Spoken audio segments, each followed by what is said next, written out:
Heritage Finlease అనేది ఒకటి ఉందని ఎవరికి తెలియదు. సో ఇప్పుడు హెరిటేజ్ ఫిన్లీజ్ అనేది ఒకటి ఉంది.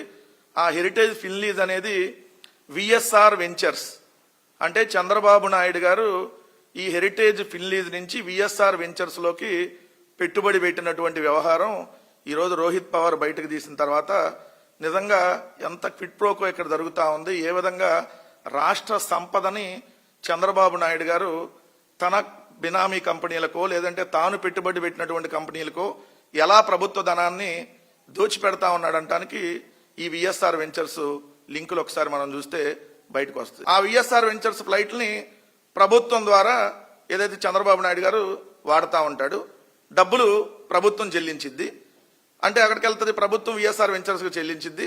విఎస్ఆర్ వెంచర్స్ లో పెట్టుబడిదారుడు ఎవరు? హెరిటేజ్ ఫిన్లీజ్, అంటే నారా చంద్రబాబు నాయుడు గారి భార్య, అదేవిధంగా కోడలు.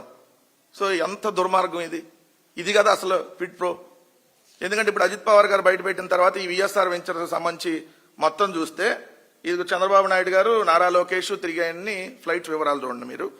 విఎస్ఆర్ వెంచర్స్ ప్రైవేట్ లిమిటెడ్, ఇక్కడ మీకు చూస్తే డేట్ 18/12/2025 సాయంత్రం 4:30 గంటలకు బయలుదేరాడు చంద్రబాబు నాయుడు గారు విఎస్ఆర్ వెంచర్స్ లో. ఎక్కడికి బయలుదేరాడు? గన్నవరం టు ఢిల్లీ. ఇవి రోజు ఉంటాయి మీకు చూస్తే, కొన్నే, మన అన్ని చెప్పలేం కాబట్టి కొన్నే. ఇది నారా లోకేష్ ఎప్పుడు చూడండి 25/1/2026 మొన్న మధ్య ఏదైతే ఎక్కడి నుంచి Begumpet to Gannavaram 2, 21/12/2025 Gannavaram to Begumpet, Gannavaram to Begumpet VSR ventures, Nara Lokesh, Nara Brahmani గారు, ఇంకా ఇద్దరు ఉన్నారు.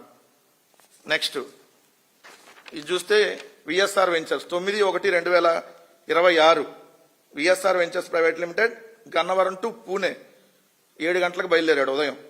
ఏది నారా లోకేష్ గారు. మరి పూణేలో ఆహారం చేయడానికి వెళ్ళాడో ఎన్ని మనకు సంబంధం లేదనుకోండి.